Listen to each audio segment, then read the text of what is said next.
मलार महला चौथा। चौथे पातशाह सोढ़ी सुल्तान धन धन श्री गुरु रामदास साहब जी महाराज पड़ताल छंद दे विच मलार राग दे अंदर शोभावन उपदेश की बख्शिश कर रहे हैं। राम राम बोल बोल रमे हुए परमेश्वर दे नाम रूप बचना नू उचार के ओजते बड़ भागी बड़े भागां वाले पुरख उस परमेश्वर नू हिरदे विच लभदे रहिंदे हन। इस प्रकार राम राम बोल बोल हुए परमेश्वर दे प्राप्ति वाले गुर बचना नू बोल के गुरां दे बचन उपदेश द्वारा रमे हुए परमेश्वर दे जस नू बोल के ओजते बड़ भागी बड़े भागां वाले पुरख परमेश्वर नू खोजदे हन। इसी प्रकार राम राम बोल बोल जो गुरमुख जन मन बाणी करके परमेश्वर दे जस नू बोलदे हन ओजते बड़ भागी शरीर करके भी परमेश्वर दा जस बोलदे ने वो बड़े भागां वाले गुरमुख परमेश्वर नू हिरदे विच खोजदे रहिंदे हन। हर का पंथ को बतावे जेड़ा कोई मैनू हरि परमेश्वर की प्राप्ति का रस्ता दस देवे पाई लागी मैं उसदे चरनी लगदा हां। कोई मेरे प्रीतम की कोई बात सुनावे सो भाई सो मेरा वीर सो मेरा भरा है वो मेरा वीर है। मेरे हर प्रीतम की कोई बात सुनावे सो भाई सो मेरा वीर। जो मेरे प्रभु की गल सुनावे वो मेरा साख संबंधी है। पाई लागी मैं उसके चरनी लगदी हाँ। सो सिख सखा बंधव है भाई जे गुर के भाने विच आवे अपने भाने जो चले भाई विछड़ चोटा खावे। सो विश्राम दे के फरमान करदे हन। हर हमारो मीत सखाई परमेश्वर ही साडा माता दे गर्भ दे सहायता करने वाला मित्र है अते इस लोक दे विच सहायता करने वाला सखा है। प्रीत लागी असीं परलोक दे विच भी रखिया कराउण वास्ते परमेश्वर नाल प्रीति लगाउणा कीती है।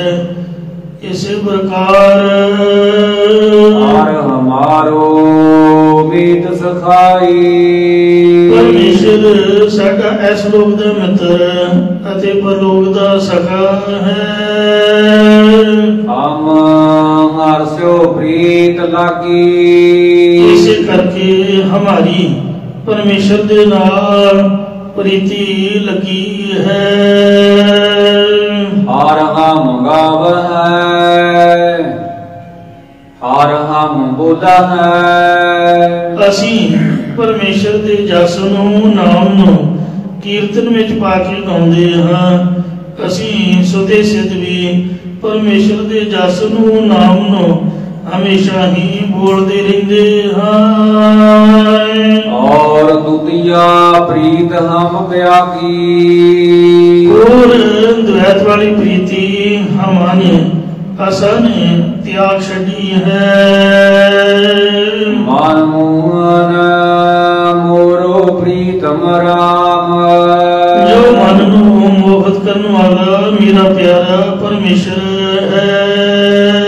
हर परमानंद बैरागी उस बड़े आनंद स्वरूप ਜਾਂ ਬ੍ਰਹਮਾਨੰਦ ਦੇਣ ਵਾਲੇ ਪਰਮੇਸ਼ਰ ਦੀ ਪ੍ਰਾਪਤੀ ਲਈ ਮੇਰੇ ਚਿੱਤ ਦੀ ਬਿਰਤੀ ਵੈਰਾਗ ਦੇ ਸਹਿਤ ਹੋ ਗਈ ਹੈ ਜਾਂ ਸੰਸਾਰ ਵੱਲੋਂ ਵੈਰਾਗਮਾਨ ਹੋ ਗਈ ਹੈ। ਹਰ ਦੇਖੀ ਜੀਵਤ ਹੈ ਨਾਨਕ।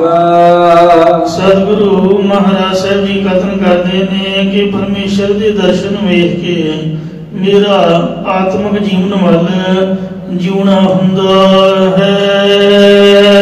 ਨਿਮਖ ਪਲੋ ਮੁਖ ਲਾਗੀ। ਇਸ ਲਈ ਮੈਂ ਇੱਕ ਛਿਣ ਕਾਲ ਤੇ ਪਲ ਪਲ ਕਾਲ ਵਿੱਚ ਪਰਮੇਸ਼ਰ ਦੇ ਸਨਮੁਖ ਲੱਗਣਾ ਕਰਾਂ। ਪਰਮੇਸ਼ਰ ਦੇ ਦਰਸ਼ਨ ਕਰਨਾ ਕਰਾਂ। ਇੱਥੇ ਸਾਧ ਸੰਗਤ ਜੀਓ ਸ਼ਬਦਾਂ ਦੇ ਅਖੀਰ ਵਿੱਚ ਕੁਝ ਅੰਕ ਆਏ ਨੇ। 2 ਅੰਕ ਦਾ ਭਾਵ ਹੈ ਇਸ ਸ਼ਬਦ ਦੇ 2 ਪਦ ਨੇ ਯਾਨੀ 2 ਪੌੜੀਆਂ ਨੇ। ਫਿਰ ਦੂਆ ਅੰਕ ਇਹਦੇ ਤੋਂ ਭਾਵ ਹੈ ਕਿ 2 ਪੜਤਾਲ ਸ਼ਬਦ ਵਿੱਚ ਸ਼ਬਦ ਆਏ ਨੇ। ਇੱਕ ਕੱਲ ਸੁਣਿਆ ਸੀ ਆਪ ਨੇ, ਇੱਕ ਅੱਜ ਹੋਇਆ ਹੈ। 9 ਅੰਕ ਦਾ ਭਾਵ ਹੈ 2 ਪੜਤਾਲਾਂ ਤੇ 7 ਸ਼ਬਦ ਪਿਛਲੇ ਨੇ। ਜੋ ਚੌਥੇ ਸਤਿਗੁਰਾਂ ਦੇ 9 ਸ਼ਬਦ ਟੋਟਲ ਆਏ ਹਨ। ਫਿਰ 31 ਅੰਕ ਹੈ। ਕੁੱਲ ਸ਼ਬਦ ਇੱਥੋਂ ਤੱਕ 31 ਆਏ ਨੇ। ਪਹਿਲੇ ਪਾਤਸ਼ਾਹ ਦੇ 9, ਤੀਸਰੇ ਸਤਿਗੁਰਾਂ ਦੇ 13 ਤੇ ਚੌਥੇ ਸਤਿਗੁਰਾਂ ਦੇ 9, ਸਾਰੇ 31 ਆਏ ਨੇ। ਇਹਨਾਂ ਦੇ ਵਿੱਚੋਂ ਇਹ ਜਿਹੜੀ ਗਿਣਤੀ ਭਾਈ ਗੁਰਦਾਸ ਜੀ ਨੇ ਲਿਖੀ ਹੈ, ਕੋਈ ਸ਼ਬਦ, ਕੋਈ ਪੰਕਤੀ, ਕੋਈ ਅੱਖਰ, ਕੋਈ ਲਗ ਮਾਤਰ ਘਟਾ ਵਧਾ ਨਹੀਂ ਸਕਦਾ। ਸਭ ਗਿਣਤੀ ਮਿਣਤੀ ਵਿੱਚ ਪਾਇਆ ਹੈ। ਰਾਗ ਮਲਾਰ ਮਹਲਾ ਪੰਜਵਾ। ਹੁਣ ਪੰਜਵੇਂ ਪਾਤਸ਼ਾਹ ਸ੍ਰੀ ਗੁਰੂ ਅਰਜਨ ਦੇਵ ਜੀ ਮਹਾਰਾਜ ਜੀ ਦੀ ਬਾਣੀ ਮਲਾਰ ਰਾਗ ਵਿੱਚ ਉਚਾਰਨ ਕੀਤੀ ਹੋਈ ਪ੍ਰਾਰੰਭ ਹੋ ਰਹੀ ਹੈ। ਚੌਪਦੀ ਘਰ ਪਹਿਲਾ। 4 ਪਦੀਆਂ ਵਾਲੇ ਸ਼ਬਦ ਸਤਿਗੁਰੂ ਸ੍ਰੀ ਗੁਰੂ ਅਰਜਨ ਦੇਵ ਜੀ ਮਹਾਰਾਜ ਪਹਿਲੇ ਸੁਰਤਾਲ ਦੇ ਵਿੱਚ ਉਚਾਰਨ ਕਰ ਰਹੇ ਹਨ। ਇੱਕ ਓੰਕਾਰ। ਇੱਕ ਅਦੁੱਤੀ ਪਰਮੇਸ਼ਰ ਓੰਕਾਰ ਜੋ ਸਰਬ ਦਾ ਪ੍ਰਕਾਸ਼ਕ ਹੈ। ਸਤਿਗੁਰ ਪ੍ਰਸਾਦ ਜੋ ਸਤਿਗੁਰਾਂ ਦੀ ਕਿਰਪਾ ਦੁਆਰਾ ਪ੍ਰਾਪਤ ਹੁੰਦਾ ਹੈ। ਕਿਆ ਤੂੰ ਸੋਚ ਹੈ, ਕਿਆ ਤੂੰ ਚਿਤਵ ਹੈ। ਇੱਕ ਪੁਰਖ ਨੇ ਸਤਿਗੁਰਾਂ ਦੇ ਪਾਸ ਆ ਕੇ ਪ੍ਰਸ਼ਨ ਕੀਤਾ ਕਿ ਹੇ ਸਤਿਗੁਰੂ ਜੀ, ਮੈਂ ਕਿਹੜਾ ਕਾਰਜ ਕਰਿਆ ਕਰਾਂ? ਮੈਂ ਗ੍ਰਸਤੀ ਰਹਾ ਕਿ ਅਤੀਤ ਸਾਧੂ ਬਣ ਜਾਵਾਂ ਜਾਂ ਮੈਂ ਯੋਗ ਸਾਧਨਾ ਕਰਾਂ? ਆਪ ਹੀ ਦੱਸੋ, ਮੈਂ ਇਹਨਾਂ ਵਿੱਚੋਂ ਕਿਹੜਾ ਕਾਰਜ ਕਰਾਂ? ਤਾਂ ਮਹਾਰਾਜ ਕਹਿੰਦੇ, ਇਹ ਭਾਈ ਤੂੰ ਪਰਮੇਸ਼ਰ ਦੀ ਪ੍ਰਾਪਤੀ ਵਾਸਤੇ ਕੀ ਮਨ ਕਰਕੇ ਸੋਚਦਾ ਰਹਿੰਦਾ ਹੈ ਤੇ ਕੀ ਬਾਣੀ ਕਰਕੇ ਚਿਤ ਵਧਾ ਰਹਿੰਦਾ ਹੈ। ਕਿਆ ਤੂੰ ਕਰਨਾ ਉਪਾਈ। ਤੂੰ ਕੀ ਸਰੀਰ ਕਰਕੇ ਯਤਨ ਕਰਦਾ ਰਹਿੰਦਾ ਹੈ।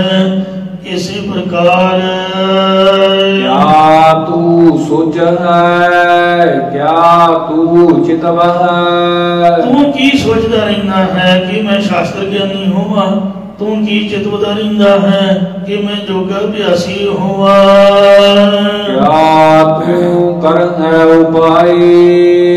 ਅਤੇ ਤੂੰ ਕੀ ਯਤਨ ਕਰਦਾ ਹੈ ਕਿ ਮੈਂ ਅਤੀਤ ਹੋ ਕੇ ਤਪ ਕਰਦਾ ਰਹਾ। ਇਸੇ ਪ੍ਰਕਾਰ ਕਿਆ ਤੂੰ ਸੋਚ ਹੈ, ਕਿਆ ਤੂੰ ਚਿਤਵ ਹੈ। ਤੂੰ ਚਿੱਤ ਵਿੱਚ ਕੀ ਸੋਚਦਾ ਰਹਿੰਦਾ ਹੈ ਕਿ ਮੈਂ ਉਪਾਸਨਾ ਕਰਾਂ?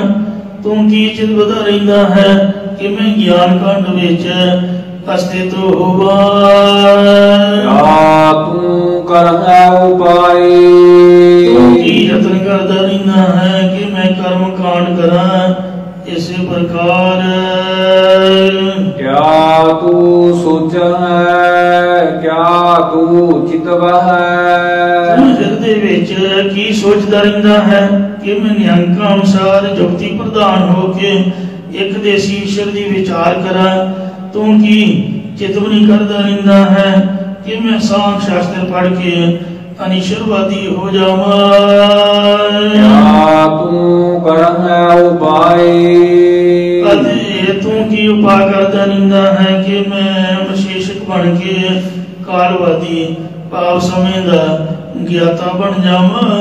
इसी प्रकार क्या तू सोच है, क्या तू चितव है, तू इहदे विच की सोचदा रहिंदा है कि मैं दुनिया के अंदर विद्वान बन के प्रसिद्ध हो जावा। तू की चितवदा रहिंदा है कि मैं सिद्ध बन के लोकां नूं अपनी शक्ति विखावा। तू करह उपाय, तू की यतन उद्यम करता रहिंदा है कि मैं बहुते पदार्थ या बहुता ताने कतर कर लवा। काहू कहू परवाह काहू की, हे भाई तिस नूं दसो भला किसे दी की मुताजगी है। जे को पार साई, पृथ्वी का पालक परमेश्वर आप सहायता करता है। वर्षा मेघ सखी, ये सहेली जब गुरु रूप बदलने बुद्ध रूप धरती विच उपदेश नाम रू वर्खा कीती। इसी प्रकार वर्षा मेघ सखी, गुरु रूप बदलने जद वसना कीता ही सखी। कार पाहुन आए, तद रिधि रूप कार विच शुभ गुण रूपी या हरि रूपी प्राहुणे ने आउणा कीता। भाव परमेश्वर जी हृदय विच आके प्राप्त हो गए। मोहि दीन कृपा निध ठाकुर, मैं गरीब हाँ पर मेरा स्वामी परमेश्वर दया का समुद्र है। नवनिध नाम समाए, उस दे नौ नदियां देन वाले नाम दे विच या उस नामी परमेश्वर विच मेरा मन समा गया, लीन हो गया है। विश्राम देकर फरमान करते ने। अनक प्रकार भोजन बहु किए, इन पंक्तियों में सतगुरु जी अपने अंतरी भाव की पुष्टि लई बाहज दृष्टांत देके जगियासू नूं समझाउण लई सरल तरीका वरतदे हुए फरमाउंदे ने कि जिवें दुनियावी बादशाह नूं खुश करन लई उस दियां राणियां अनेक प्रकार के खाण योग पदार्थ बहुते स्वादले तैयार करदियां हन। बहु व्यंजन मिसटाई, अति उन्हां विच बहुत तरह के रोटी ना ला के खाण वाले साग तरकारी आदि भोजन या खट रसे भोजन ते निरे मिठास वाले गुलाब जामुन जलेबी रसगुल्ले आदि पदार्थ तैयार करदियां हन।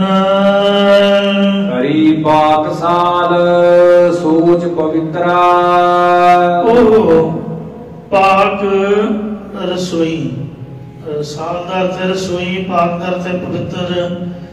रसोई वाली जगह नूं पवित्र साफ सुथरी करके भोजन तैयार करदियां हन अति आप सोच पवित्र इशनान आदि करके साफ सुथरे वस्त्र पहन के मैल तो रहत होके रसोई विच आउंदियां हन। हुण लावहु भोग हर राए, जब सारे भोजन तैयार हो जाते हैं तो रानियां समेत महारानी अपने पति राजे बादशाह दे विच परमेश्वर नूं भावना करके कहती है कि हुण तुसीं हे पति परमेश्वर राजन जी भोग लाउणा करो अते सानू अपना सीत प्रसाद देना करो। जिहड़े वड्डे बंदे हुंदे ने ओह खा के कुछ भोजन छड्ड दिंदे ने अपने सेवकां लई छोटियां वास्ते इसी प्रकार अंग प्रकार भोजन भाव किए। गुरु घर की मर्यादा अनुसार अनेक प्रकार के लंगर विच बहुते रसदायक पदार्थ तैयार किए जाते हैं। बहु व्यंजन मिसटाए। जिस विच बहुत तरह की दाल चटनी अचार आदि खट मिठे भोजन ਅਤੇ मिठे खीर कड़ा प्रसाद भाव देग जलेबी आदि तैयार किए जाते हैं। ते जदों वरताए जाते हैं कई बार वेखण विच आउंदा भी बहे करके वरताए जाते हैं। मतलब अज का बनया कल ते कल का बनया परसों। जिहड़ी पंगत लगी हुंदी पहली इहदे विच ताज़ा भोजन वरतना चाहिए है। जदों मौके ते तैयार होया है तो जे तैयार सवेरे कीता तो वो रात नूं वरताउणा, रात वाला कीता सवेर नूं वरताउणा। रात का बनया भोजन बासी हो जाता, ब्याह हो जाता है। 12 बजे तो बाद तैयार किया भोजन ताज़ा मन्निया जाता है। गुरु के लंगर या कड़ा प्रसाद तैयार करने की विधि भी अगे नाल ही दसदे हैं। बासी भोजन कभी भोग नहीं लवाना है। जिस विचों आप छक लिया है भावें कि सच्चा ही बचिया होया है तो उन्होंने भोग कभी भी नहीं लगाना। जिहड़ा मौके ते तैयार किया होया भोजन है उसे नूं ही भोग लगना चाहिए। भावें सुखिया रोटियां ते गुड़ रख के भोग लवा दो। नहीं सब्जी भाजी बनी तो ना सही पर बासी नूं भोग लवाना जे आप पुण्य मनते हैं तो पाप भी है, गुनाह है। तो महाराज प्रतख खुद आप सकते हैं। बहु व्यंजन मिसटाए। बहुत तरह के लंगर विच दाल चटनी अचार आदि खट मिठे भोजन ते मिठे खीर कड़ा प्रसाद भाव देग जलेबी आदि तैयार किए जाते हैं। ते गुरु साहब जी नूं भोग लवाया जाता है। हरि पाक सार सोच पवित्रा। पहला रसोई भाव लंगर या कड़ा प्रसाद बनाने वाली जगह नूं चंगी तरह जे तां पक्का फर्श है फिर तां पानी मार के साफ किया जाता। जे कच्चा है तो पुरोड़ा ला के मिट्टी का पोचा आदि ला के साफ सुथरा कर लेना चाहिए है। फिर बनाने वाले गुरमुख इशनान करके साफ वस्त्र पहन के मैल तो रहत होण ते स्वच्छ पवित्रता ਅਤੇ देसी घ्यो ਦੇ ਨਾਲ भोजन या कड़ा प्रसाद तैयार करके परमेश्वर रूप गुਰਾਂ ਦੀ ਅੱਗੇ ਅਰਦਾਸ ਕਰਨ। गावहु भोग हर राए। राजा रूप ਜਾਂ प्रकाश रूप हरि परमेश्वर ਹੁਣ ਆਪ ਜੀ ਭੋਗ ਲਾਉਣਾ ਕਰੋ। ਭਾਵ ਪ੍ਰੇਮ ਸਹਿਤ ਛਕਣਾ ਕਰੋ ਅਤੇ ਸੰਗਤ ਨੂੰ ਛਕਣ ਦਾ ਹੁਕਮ ਕਰੋ। ਇਹਨਾਂ ਪੰਕਤੀਆਂ ਵਿੱਚ ਲੰਗਰ ਅਤੇ ਦੇਗ ਤਿਆਰ ਕਰਕੇ ਅਰਦਾਸ ਤੱਕ ਕਹੇ ਜਾਣ ਵਾਲੇ ਸ਼ਬਦ ਤੱਕ ਸੰਪੂਰਨ ਪ੍ਰਕਿਰਿਆ ਹੈ। ਇਸੇ ਲਈ ਪੁਰਾਤਨ ਸੰਪਰਦਾਵਾਂ ਦੇ ਮੁਖੀ ਜੈਸਾ ਕਿ ਅਮਰ ਸ਼ਹੀਦ ਧੰਨ ਬਾਬਾ ਦੀਪ ਸਿੰਘ ਸਾਹਿਬ ਜੀ, ਅਮਰ ਸ਼ਹੀਦ ਧੰਨ ਭਾਈ ਮਣੀ ਸਿੰਘ ਆਦਿ ਬੰਦਗੀ ਵਾਲੇ ਗੁਰਸਿੱਖਾਂ ਨੇ ਗੁਰੂ ਕਾਲ ਤੋਂ ਚੱਲੀ ਆਉਂਦੀ ਮਰਿਆਦਾ ਨੂੰ ਪਰਪੱਕ ਰੱਖਿਆ ਹੈ। 100 ਸਾਖੀ ਵਿੱਚ ਕਲਗੀਧਰ ਪਾਤਸ਼ਾਹ ਦਾ ਇਸੇ ਦੇ ਪ੍ਰਤਾਏ ਇੱਕ ਵਚਨ ਹੈ। ਉਸੇ ਦਾ ਉਲੱਥਾ ਭਾਈ ਸੰਤੋਖ ਸਿੰਘ ਜੀ ਨੇ ਸ੍ਰੀ ਗੁਰਪ੍ਰਤਾਪ ਸੂਝ ਗ੍ਰੰਥ ਵਿੱਚ ਕੀਤਾ ਹੋਇਆ ਹੈ। ਇਹਨਾਂ ਦੋਹਾਂ ਦੇ ਸਮਿਲਿਤ ਭਾਵ ਨੂੰ ਲੈ ਕੇ ਤੁਹਾਡੇ ਨਾਲ ਕੁਝ ਕੜਾ ਪ੍ਰਸ਼ਾਦ ਬਣਾਉਣ ਦੀ ਗੁਰਮਤਿ ਵਿਚਾਰ ਕਰਦੇ ਹਾਂ ਕਿ ਕੜਾ ਪ੍ਰਸ਼ਾਦ ਬਣਾਉਣ ਦੀ ਕੀ ਵਿਧੀ ਹੈ। ਗਿਆਨੀ ਜਸਵੰਤ ਸਿੰਘ ਜੀ ਕਥਾਵਾਚਕ ਗੁਰਦੁਆਰਾ ਸ੍ਰੀ ਮੰਜੀ ਸਾਹਿਬ ਦੀਵਾਨ ਹਾਲ ਅੰਮ੍ਰਿਤਸਰ ਸਾਹਿਬ, ਉਹ ਕੁਝ ਮਖੌਲੀਏ ਕਿਸਮ ਦੇ ਹਨ ਕਿਉਂਕਿ ਨੌਕਰੀ ਸ਼੍ਰੋਮਣੀ ਕਮੇਟੀ 'ਚ ਕਰਦੇ पढ़े ने दमदमे टकसाल तो जे कोई उन्होंने पूछे कि मूल मंत्र कितों तक है, श्रोमणी कमेटी मनती गुरप्रसाद तक, टकसाल वाले मनते नानक वसीबी सच तक। उन्हों का जवाब हुंदा भी जे तो भाई तुसी श्री गुरु नानक देव महाराज जी के सिख खवाते हो, श्री गुरु नानक देव जी को तो गुरप्रसाद तक ही मूल मंत्र मिलिया, पर अगे उन्होंने आपके सिखा जपन लिए हुक्म किया कि जप भी नाल विचार के नानक वसीबी सच तक जपना है।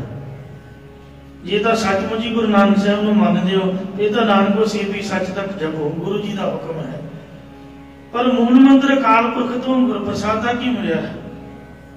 तुहाडी आप दी विचार है, जे तो गुर विच दे आप दे आई गुरु नूं विचोला बनो के ते आवांगे, मूल मंत्र नानक वसीबी सच जपांगे तो जल्दी महाराज की खुशी होगी, गुरु साहब सिफारिश करेंगे, इसलिए अकाल पुरख ने जुड़ना तुहाडी खुशी है भाई। पर गुरु नानक साहब गुरु परमेश्वर हैं, जिन्हां च वाहिगुरु च कोई भिन्न भेद नहीं है, इसलिए नानक वसीबी सच तक जपना चाहिए। जे कोई उन्होंने पूछे कि कड़ा प्रसाद नूं दर प्रवान कहिए कि भोग लगे कहिए, तो मैं उन्होंने जवाब सुनिया भी जे तो लेवी जी बना ली, आटा भी नहीं चज ना भुनिया, कच वलचा जिहा ते पानी भी ज़्यादा पा लिया, फिर तो दर प्रवान ही ठीक है। रात की बनी हुई विच पानी पा के ते गर्म गर्म करके धोखा दिता संगत नूं, खुद आपदे आप नूं, ये तो दर प्रवान ही ठीक है। जिहड़े गोपाल स्वीट्स ते जां जिहड़े बाहर दुकानां तो आपां लिआउंदे आ, पता नहीं की विच पाया हुंदा, बर्फी लड्डू जलेबियां बड़ा कुछ मिक्स हुंदा है, उन्होंने तो दर प्रवान ही क्या करो। आ जिहड़ा हलवाइयां ने तंबाकू बीड़ियां बरतन वाले बनाया हुंदा, उस तरह ही नली पूंजी जाएंगे, उस तरह ही चाह पी भी जाएंगे, तो उस तरह ही खाई पी भी जाएंगे, गोडियां नूं लत्तां नूं पैरां नूं खुरकी जाएंगे। उन्हां दा बनिया भोजन का दर प्रवान ही ठीक है।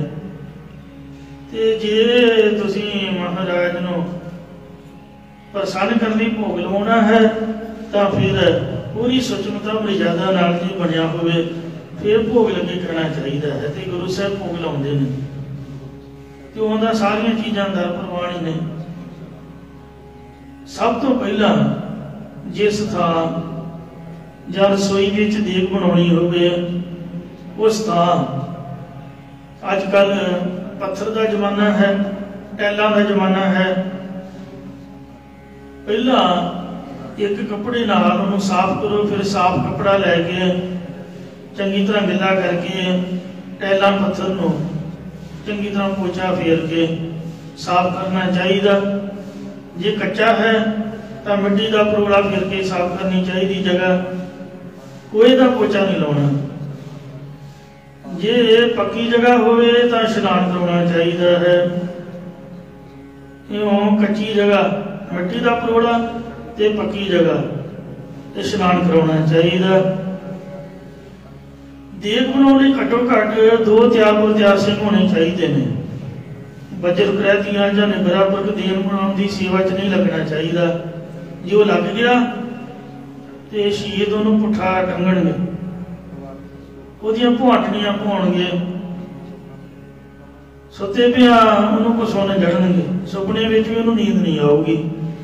ਇਸ ਲਈ ਇਹ ਪਾਪ ਗੁਨਾਹ ਨਹੀਂ ਕਰਨਾ ਚਾਹੀਦਾ। ਗਲਤੀ ਹੋ ਗਈ ਹੈ ਸਤਿ ਸ੍ਰੀ ਅਕਾਲ ਬੁਲਾ ਕੇ ਗੁਰਦੁਆਰੇ ਤੋਂ ਬਾਹਰ ਹੋ ਜਾਓ ਆਪਣੇ ਆਪ ਹੀ। ਸੋ ਮਰਿਆਦਾ ਵਾਲਾ ਰਹਿਤ ਵਾਲਾ ਸਿੰਘ ਹੋਣਾ ਚਾਹੀਦਾ। 2 ਚੁੱਲ੍ਹੇ ਪਹਿਲਾਂ ਤਿਆਰ ਕੀਤੇ ਹੋਣੇ ਚਾਹੀਦੇ ਨੇ, उन्होंने चूल्हिया रसोई वाली थां वांग सुचा ते पवित्र कर लेना चाहिए। जे गैस चूल्हा है तो उत्ते लीर मार के साफ कर लो ना, विचों चाह नहीं फसी होवे। देग बनाने लई 2 सरबलो के बर्तन, एक लोहे का खुरचना, एक लोहे की बाल्टी, ते चाह स्पून एक चिट्टा साफ कपड़ा वरतना चाहिए। चाह पानी जे चाह फसी होवे वो पानी नहीं वरतनी। हाँ नवीं पौनी आपां वरत सकते हैं। तो बाकी ਉਹਦੇ ਵਿੱਚੋਂ भी डस्टिंग ਜਿਹੜੀ है वो बरीक डस्टिंग नहीं निकलती, कपड़ा ही चंगा रहिंदा। देग बनाउण लई ਲੱਕੜਾਂ ਦੀ ਵਰਤੋਂ करनी चाहिए है, गोहे ਦੀਆਂ ਪਾਥੀਆਂ नहीं ਵਰਤਣੀਆਂ ਚਾਹੀਦੀਆਂ। मैं वेखिया भी बिहार के भईए तो गैस चुल्हे बालते हैं तो साडे जट जिमीदार अजे भी गोहे ਦੀਆਂ ਪਾਥੀਆਂ वरती जाते हैं। तो इस तरह खास करके लंगर के देग वास्ते गोहे की वरतों नहीं करनी है, साफ लकड़ा की वरतों। देग बनाने वाली जगह से छत जरूरी होनी चाहिए है। एक जिथे गुरु ग्रंथ साहिब जी का प्रकाश होवे उत्थे छत होवे, भावें टीना ही पाइया होण। मैं तो ये प्रण किया होया है, गुरु साहब कृपा करना भी जिथे छत नहीं है ਆਪਾਂ ਤਾਂ गुरु ग्रंथ साहब ਨੂੰ नहीं ले जाते उत्थे ना प्रकाश करीदा। क्योंकि एक बार महाराज ने ਕੰਨਾਂ ਨੂੰ ਹੱਥ ਲਵਾਈ ਸੀ, ਫਿਰ ਨੱਕ ਨਾਲ ਲਕੀਰਾਂ ਕੱਢ ਕੇ ਮਾਫੀ ਮੰਗੀ ਸੀ। ਅੱਜ ਤਾਂ ਕੋਠੀਆਂ ਦੇ ਵਿੱਚ ਰਹਿੰਦੇ ਆ ਬੜੇ ਬੜੇ 2-3 ਮੰਜ਼ਲਾ। ਕਈ ਵਾਰ ਮੈਂ ਵੇਖਿਆ ਵੀ ਲੋਕਾਂ ਨੇ ਘਰ ਦਾ ਉਦਘਾਟਨ ਕਰਨ ਲਈ ਅਖੰਡ ਪਾਠ ਕੋਠੀ 'ਚ ਕਰਾਇਆ ਹੁੰਦਾ ਤੇ ਕੀਰਤਨ ਕਰਾਉਂਦੇ ਨੇ ਬਾਹਰ।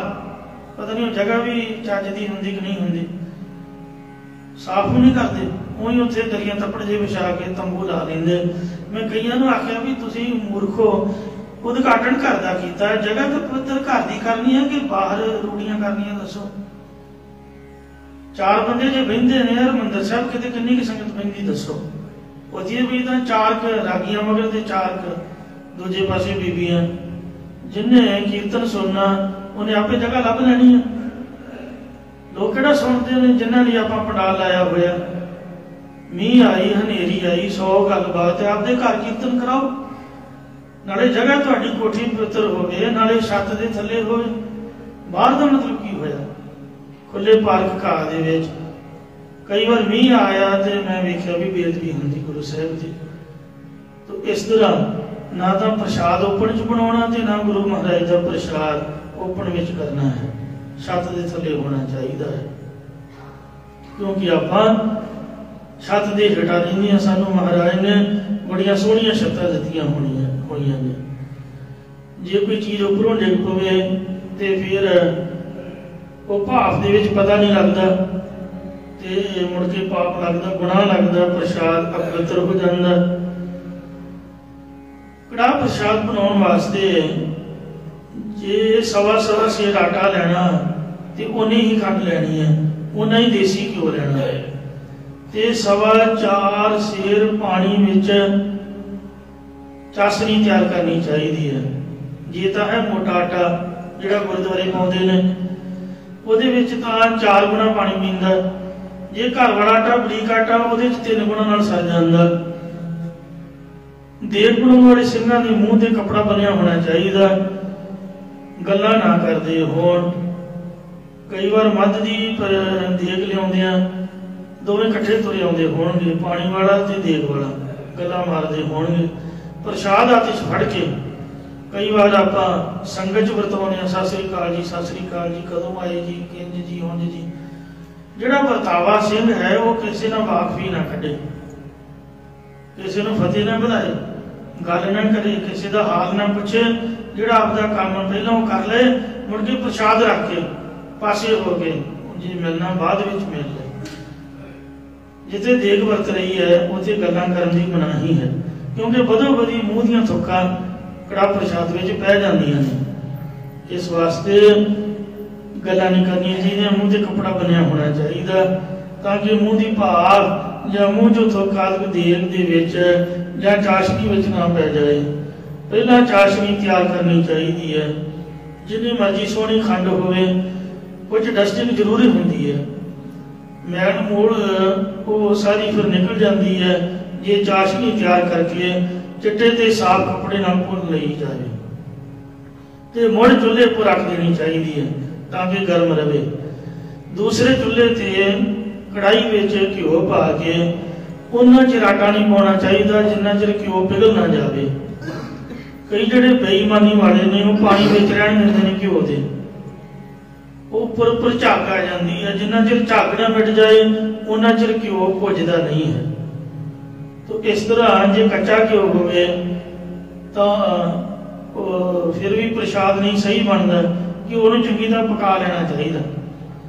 चंगी तरह घ्यो लाल हो जाए, विचों सुंदर स्मैल आउण लग पए, फिर छाणिया होया आटा ਉਹਦੇ ਵਿੱਚ ਪਾ ਕੇ ਤੇ ਭੁੰਨਣਾ ਸ਼ੁਰੂ ਕਰ ਲੈਣਾ ਚਾਹੀਦਾ, ਤੇ ਨਾਲ ਹੀ ਸ੍ਰੀ ਜਪਜੀ ਸਾਹਿਬ ਜੀ ਦਾ ਕੰਠੋ ਪਾਠ ਆਰੰਭ ਕਰਨਾ ਚਾਹੀਦਾ ਹੈ। ਦੇਗ ਬਣਾਉਣ ਵਾਲੇ ਦੋਵੇਂ ਸਿੰਘ ਆਪਸ 'ਚ ਜਾਂ ਕਿਸੇ ਹੋਰ ਨਾਲ ਗੱਲ ਨਹੀਂ ਕਰ ਸਕਦੇ। ਜੇ ਕਿਸੇ ਪਦਾਰਥ ਦੀ ਲੋੜ ਪਵੇ ਤਾਂ ਇਸ਼ਾਰੇ ਨਾਲ ਹੀ ਲੈਣਾ ਚਾਹੀਦਾ। ਸੱਚਖੰਡ ਸ੍ਰੀ ਹਰਿਮੰਦਰ ਸਾਹਿਬ ਦੇ ਅੰਦਰ ਰਾਤ ਨੂੰ ਸੁੱਕੀ ਸੇਵਾ ਹੁੰਦੀ ਤੇ ਅੰਮ੍ਰਿਤ ਵੇਲੇ ਗਿੱਲੀ ਸੇਵਾ ਹੁੰਦੀ, ਪਾਣੀ ਵਾਲੀ। ਸੇਵਾਦਾਰ सेवा करदियां भी उत्थे आपस में गल नहीं कर सकते। हरमंदिर साहिब की मर्यादा है कि कोई उहदे विच बोल नहीं सकता। कीर्तन हुंदियां दा भला की बोलना, रात नूं सेवा करदियां भी सेवादार इशारे नाल ही, बल्कि इशारे दी भी नहीं लोड़ रहिंदी, सारिआं नूं पता ही भी कित्थों चीज़ चुकी कित्थे रखनी। पक्के बंदे ने इउं गुरु घर दे विच गल्लां करन दी मनाही है। देग बनाउण वाला सिंह जपजी साहिब दा पाठ करे ते नाल सहायक सिंह वाहिगुरु गुर मंत्र का जाप करे। जपजी साहिब के पाठ करते समय चुल्हे की अग के सेक का भी ख्याल रखे। जे दिसे कि जपजी साहिब का पाठ रहिंदा है तो सेक घट करके पाठ तेजी नाल कर देवे। जे पाठ जल्दी हुंदा होवे अग का सेक तेज कर देवे। जब आटा भुज के लाल हो जाए, काला बना होवे ते कच्चा लेवी भी ना बने। एक बार गुरुद्वारे के बाबे ने मैनू खुरपा फड़ा। मेरा सुभाव है भी मैनू कुछ आता भावें नहीं आता तो प्रधान बन जाइए, जथेदारी जरूर करी दी है अगे हो के। सुभाव होंगे ना आपको अपना, भावें गलती हो जाए पर ना नहीं करनी। ना उन्हें बाबे ने पूछा तो ना ही मैं दसिया। सीओ कोलियां दी अग हलवाइयां दी बची खुची जी, मैं घंटा को खुरपा मारता रहा, उन्होंने पता नहीं सी भी की करना। जो वेखिया उनका घंटा डेढ़ घंटा हो गया, बरात आने वाली है, पानी सुटिया, वो चट्टी लेवी जी बना के हथां नूं लगती रही। ते मुड़ के बाद विच समझ आई भी प्रशाद किवें बनाईदा। इउं एक्सपर्ट होना चाहिए बंदा, अनजान बंदा तो रस्त खराब कर देगा। घ्यो कितना महंगा वेखो, गुरुद्वारे का घ्यो ते आटा खंड आदि कितनियां महंगियां चीज़ां नहीं बनाउंदी जाच तां किसी को पुछ लीए या पासे हो जाइए, ये कोई शर्म नहीं है। इंज सोहने तरीके नाल आटा लाल करना चाहिए। काला हो के ते खौड़ा हो जाता, कच्चा रह जाए तो वो लेवी जी बन जाती। जपजी साहिब का पाठ आटा भुनदे पूरा हो जाए इस तरह बनाए। फिर चाशनी विच पाई जाए, आटा भुजाण ते चाश मिलाई जाए तब आटे ते चाश की गरमाई विच थोड़ा जिहा भी फर्क ना होवे। जे चाश जरा भी ठंडी होएगी तद घ्यो अलग हो जाएगा। चाश पाउण तो मगरों जब चाश पूरी तरह खपत हो जाए तो कढ़ाई चुल्हे तो उतार लेनी चाहिए है। देग तैयार होने तो बाद सतगुरु की हजूरी में देग लिया के एक संपूर्ण 40 पौड़ियां वाला आनंद साहिब का पाठ करना चाहिए। आनंद साहिब का पाठ कड़ा प्रसाद वास्ते है। जिहड़ा आपां 6 पौड़ियां पढ़ते हैं ये तो साध संगत दे विच काली काली ही पढ़ियां जांदियां ने। प्रसाद वाले सिंह का फर्ज बनता है जिन्हें भोग लवाउणा कि वह 40 पौड़ियां संपूर्ण प्रसाद की हजूरी में पढ़ देवे। जे कीर्तनी जथा कोल होवे तां कोई शब्द पढ़ ले जान। श्री अखंड पाठ साहिब के श्री सहज पाठ के भोग वक्त 9वें पातशाह के श्लोक आरंभ करने तो पहला देग सतगुरां की हजूरी में लियाउणी चाहिए है। एक नूं मैं आखिया, मैं कहा उधरों भोग पैण दिया, उधर तो ठम ठा ठा लाई हुई है लागे रसोई। भाफा संगत में चंगा थोड़ा लगता इस तरह, घर प्राहुणे आके बैठे होण ते तुसीं लागे उत्थे भाफा छड्डी जाओ, चंगा जिहा नहीं लगता। संगत आई बैठी है, वो कहता नहीं श्रोमणी कमेटी की मर्यादा पढ़। मैं कहा की लिखिया? कहते वो सिर्फ इन्हें लिखिया भी आनंद साहिब दीयां पौड़ियां पढ़न तो पहला पहला देग लावे। दसो वो फिर जबान ही छड़ूगी। गर्म गर्म ठंडी किवें होगी? ठंडी तो ही होगी जो घंटा पहला लिया के रखांगे, अद्धा घंटा पहला घट्टो घट सलोकां तो पहला तो लिया के रखो, फिर हौली हौली अपने आप ठंडी हो जाती। नहीं तो फिर खुरपा नंगी करके मारना पैंदा। सारिਆਂ ਦੇ सामने जो भोजन नंगा करके ਆਪਾਂ ਨੂੰ ਹਿਲਾਈਏ, ਤੁਸੀਂ दसो भी आपके घर में चंगा लगूगा? वो मर्यादा खोल के बह गया। मैं कहा भी ठीक है भाई, तू सही है। तो इस तरह महाराज सच्चे पातशाह जी की हजूरी विच भोग लगन तो घट्टो घट अद्धा पौना घंटा पहला, कदों भी जदों भी भोग लगना थोड़ा चिर पहला देग हजूरी विच लियाउणी चाहिए। ते जब भोग का वक्त होवे उदों कपड़ा ला के नंगी नहीं करनी चाहिए। भोग वक्त ते अरदास वक्त देग ढकी होनी चाहिए है। जेकर कोई कारज अत्यंत लटकिया होवे, बहुता अड़िया फसिया होवे, तां श्री आनंद साहब जी के संपूर्ण 3 पाठ कर लेने चाहिए ने। जे बहुता ज्यादा ही सख्त कारज होवे तो फिर संपट ला के 3 पाठ करने चाहिए हैं। आनंद साहब का संपट श्री गुरबाणी पाठ दर्पण पोथी च महापुरखा ने इंज दसिया। पहला मूल मंत्र एक ओंकार सतनाम करता पुरख निर्भव निर्वैर अकाल मूरत अजूनी सहभंग गुर प्रसाद जप आद सच जुगाद सच है भी सच नानक होसी भी सच। फिर वाहिगुरु गुर मंत्र कहना। फिर जाप साहब का पहला छंद मंगल समेत जिहड़े नानक सईये ने वो मेरे ख्याल मुताबिक पता नहीं रहाव नहीं कहिंदे या सोठ महला पंजवा या गौड़ी महला पंजवा नहीं कहिंदे, विचों छड्ड जांदे ने। जो शब्द का मंगल है या रहाव है कुछ भी है वो भी लाजमी विच बोलना है, वो तो बगैर शब्द किवें पूरा होगा। एक ओंकार सतगुरु प्रसाद श्री वाहिगुरु जी की फतह है। जाप श्री मुखवाल पातशाही 10वीं छपै छंद तो प्रसाद, ये सारा कुछ बोलना है। चक्कर चिन्ह और वर्ण जात और पात न जेह रूप रंग या रेख पेख को कह न सकत के अचल मूर्ति अनुभव प्रकाश अमित तोज कह जय कोड इंद्र इंद्रान साहे साहान गणज त्रिपावन महीप सुर नारी असुर नेत नेत बन तृण कहत तो सर्वनाम कथय कवन कर्म नाम वर्णत सुमत। ये कह के फिर 40 पौड़ी आनंद साहब दी संपूर्ण पढ़नी है। ते बेनवंत नानक गुर चरण लागे सतगुर रहा भरपूरी, ये कह के मुंदावनी महला पंजवा। थाल विच 3 वस्तु पईओ सत संतोख विचारो, ये वाला शब्द ये नाल ही श्लोक महला पंजवा रह रस पढ़ते हैं। तीरा कीता जातू नहीं मैंने जो कि तोई, ये तलमट दीवा हरिया कह के जाप साहब का विचकारला छंद चाचवी छंद तो प्रसाद गोबिंदे मुखंदे उदारे अपारे हरियं करीन दरनामे अकामे कह के ये जाप साहब का आखिरी छंद भुजंग पुरियाचंद मस्तक प्रणामे समस्तक प्रणासे ये सदा आत्म संज्ञा भंगन विभूति समाप्ति तक बोल के ये श्लोक पढ़न गुरु पानी पिता केती छुट्टी नाल कह के फतेह बुलानी है। ये एक पाठ होया, फिर इनू 3 बार रिपीट करना, 3 बार फतेह बुलानी लाजमी है। 5 सिंह इन्हां तो अरदासा करवावे, अड़े तो अड़िया कारज भी रास हो जाता है।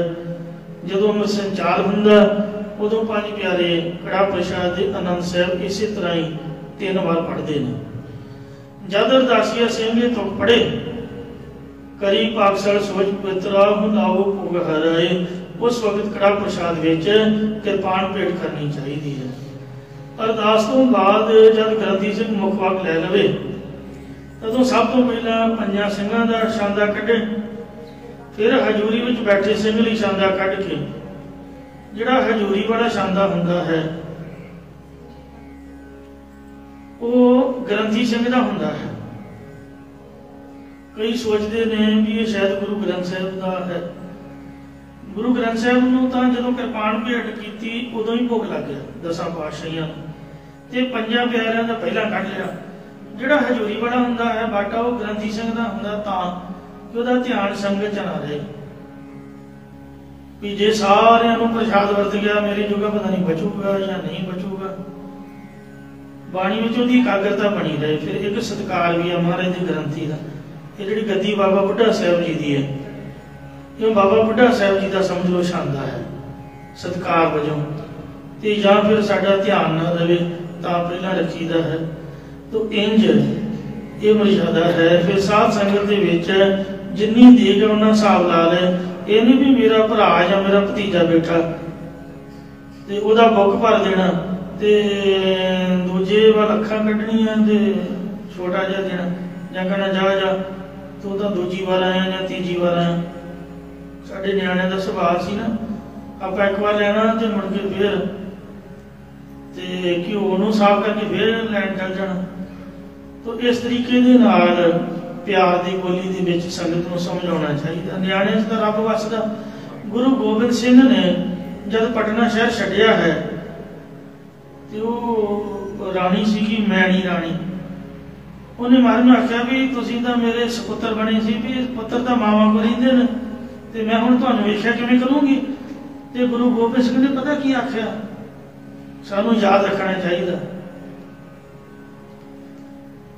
ਉਹ ਜਦੋਂ ਤਾਂ ਸਾਨੂੰ ਲੋੜ ਸੀ ਉਦੋਂ ਤਾਂ ਬਾਬਾ ਅੱਖਾਂ ਕੱਢਦਾ ਸੀ ਸਾਡੇ ਵੱਲ ਕਿ ਜਾਓ ਜਾਓ ਨਿਆਣੇ ਭਾਜੋ, ਤੁਹਾਨੂੰ ਨਹੀਂ ਦੇਣਾ ਪ੍ਰਸ਼ਾਦ।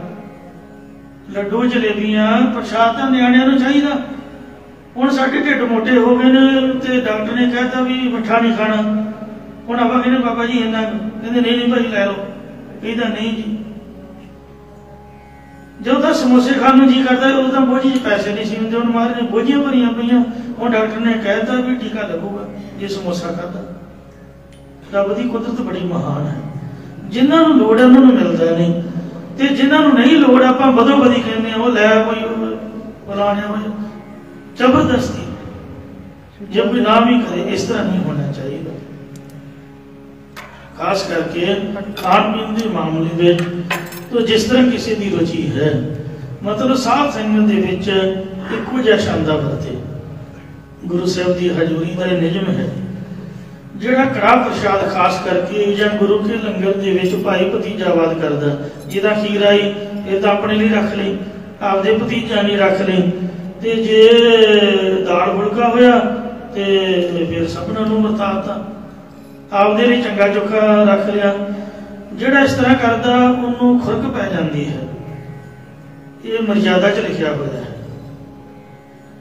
ਰਹਿਤਨਾਮੇ 'ਚ ਲਿਖਿਆ ਜੋ ਪ੍ਰਸਾਦ ਕੋ ਬਾਂਟ ਹੀ ਮਨ ਮੇ ਧਾਰੇ ਲੋਭ।